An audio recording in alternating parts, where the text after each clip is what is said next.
정치권을 뒤흔든 이른바 1억 공천 헌금, 1억 공천 뇌물 의혹 사건에 무소속 강선우 의원 그리고 김경 전 서울시 의원이 오늘 나란히 구속 갈림길에 섰습니다. 먼저 오늘 오전 10시 취재진을 피해서 법원에 몰래 출석한 김경 전 서울시 의원의 구속심사 2시간 30분여 만에 조금 전에 끝났습니다.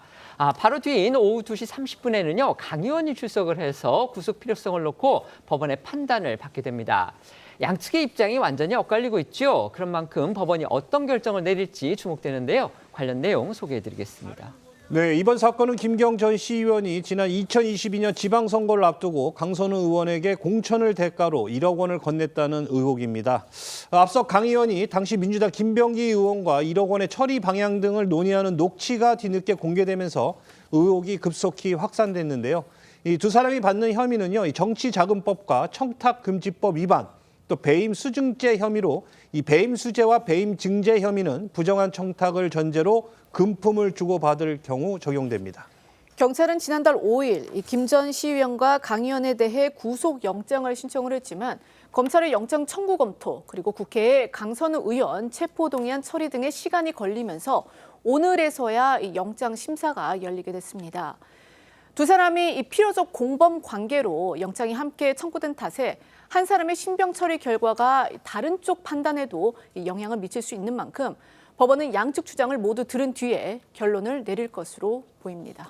아시다시피 수사 과정에서 두 사람의 진술은 정면으로 충돌했습니다. 그러니까 강선우 의원 같은 경우는요, 돈을 요구한 적도 없고 또 받은 줄도 몰랐다 이런 입장을 고수했습니다. 반면 김경 전 시의원은요, 강선우 의원 측이 먼저 돈을 요구했다 이러면서 정반대의 주장을 내놨죠. 결국 두 사람의 진술 신빙성이 구속 여부를 가를 쟁점이 될 것으로 보입니다. 네, 이 말씀하신 것처럼 이 김경 전 시의원은 수사가 본격화한 이후에 이 경찰에 낸 자수서 등을 통해서 강선우 의원 측 요구로 1억 원을 직접 전달했다 이렇게 인정을 하면서 이 수사에 협조적인 태도를 보여왔습니다. 반면 강선우 의원은 쇼핑백을 받긴 했지만 현금인 줄 몰랐고 이 뒤늦게 알고서야 전액 반환했다며 이 혐의를 전면 부인해 왔습니다. 하지만 경찰은 현금이 담긴 이 쇼핑백을 강 의원이 전달받은 사실이 확인이 됐고 이후 강 의원의 추천으로 김경 전 시의원이 단수 공천됐다고 이 구속영장 신청서에 적시했습니다. 이에 법원은 두 사람의 진술 신빙성과 1억 원의 공천 대가성 여부를 검토할 것으로 보입니다. 관련해 서로 다른 주장을 펼쳐온 두 사람의 목소리 들어보시죠. 주면 반환하고 주면 또 반환했습니다.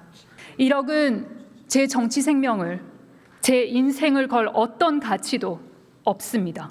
의례적으로 건네진 선물은 의미 없이 무심한 습관에 잊혀졌습니다. 1억 반환 이후 구청장이 목표였던 상대는 더 집요해졌습니다. 현재 제가 하지 않은 그런 진술 그리고 추측정 보도가 너무 난무하고 있는 것 같습니다. 개인적으로 상당히 안타깝게 생각합니다. 두 사람의 증거인멸, 도주 가능성도 주요 쟁점이 될 전망입니다. 앞서 김 전 시의원은 경찰 소환을 앞두고 미국으로 출국했던 점과 귀국 전 휴대전화를 바꾸고 메신저를 탈퇴한 전력 등이 불리한 요소로 거론되고요. 강선우 의원 역시 압수수색을 앞두고 자택을 미리 청소했던 정황이 포착돼서 이런 부분을 법원이 어떻게 판단할지 주목됩니다.